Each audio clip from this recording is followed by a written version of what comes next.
Hi అండి, welcome to my channel. ఈ ఎరువు నేను ఏ విధంగా తయారు చేశాను అంటే ఒక వన్ మంత్ బ్యాక్ మట్టి, ఇదే క్వాంటిటీతో మట్టి, ఇదే క్వాంటిటీతో పేడ, ఈ రెండు కలిపి ఒక నెల రోజులు ఒక గొయ్యి తీసి ఆ గొయ్యిలో ఊరబెట్టాను. ఒక నెల రోజుల తర్వాత ఇది తీస్తే ఇట్లా ఎరువులాగా అవుతుంది. మీరు కూడా చేయండి, ఖచ్చితంగా అవుతుంది. దీనివల్ల చాలా యూజ్ఫుల్ అవుతుంది మన మొక్కలకి. టమోటా కానీ, మిరప కానీ, వంగ కానీ, దేనికైనా సరే. అయితే నేను చూడండి ఒకసారి చూపిస్తాను. దీన్ని చక్కగా మొక్కకి దూరంగా వేసుకోవాలి. తర్వాత వీటికి వాటర్ పెట్టాలి ఫుల్గా. ఇలా ఒక 4-5 దోసులు చాలండి.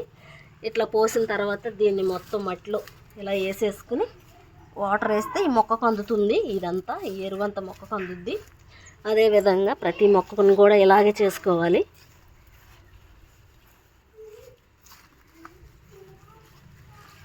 అదండి. ఇంకోటి వచ్చేసేసి ఇలా ముదురు ఆకులు ఉంటాయి చూడండి. ఈ ముదురు ఆకులు మనం తుంచేసుకోవాలి.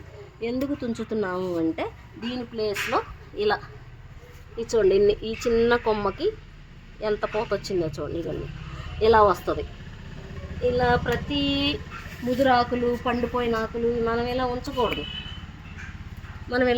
ఇక చూడండి, ఇది ఎక్కడైతే ఏ ప్లేస్లో అయితే మనం ఇరిసామో మళ్ళీ అక్కడ చక్కని ఎగురొచ్చి పోతొచ్చి కాయ వస్తుంది మనకి. అదే మిరపైనా అంతే, వంగ అయినా అంతే, టమాటా అయినా సరే అంతే. చాలా బాగుంటుంది, చాలా మీకు యూజ్ఫుల్ అవుద్ది. చూడండి, ఇది కుండీల్లో పెట్టుకున్నా కూడా చేసుకోవచ్చండి. మాకంటే ప్లేస్ ఉంది, పల్లెటూరు ప్లేస్ ఉంది కాబట్టి మేము పెట్టుకోగలము.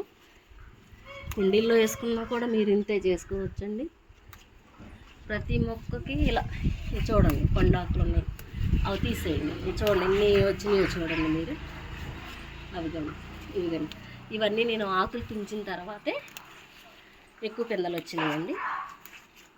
అదే నా ఎరువు వల్ల కూడా చాలా బలంగా ఉంటుంది. మనం మందులు వేయకూడదు, అసలు మందులు అనేది ఉండకూడదు మనకి. ఈ పోషణ వాటిగా వచ్చిన తర్వాత నేను ఇంకా డెవలప్ అయ్యాను. స్కూలు పిల్లలు మధ్యాహ్నం పడుకున్న టైంలో నేను పని చేసుకుంటూ ఉంటాను. ఇక చూడండి, ఇంకా ఇటు ఉన్నాయి మొక్కలు.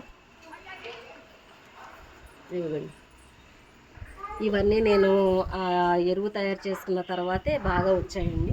ఇవ్వండి చూడండి, ఇక్కడ కూడా ఉన్నాయి చూడండి. ఈ చెట్టు ఎంత చిన్నగా ఉందో, ఈ చెట్టు కూడా చూడండి.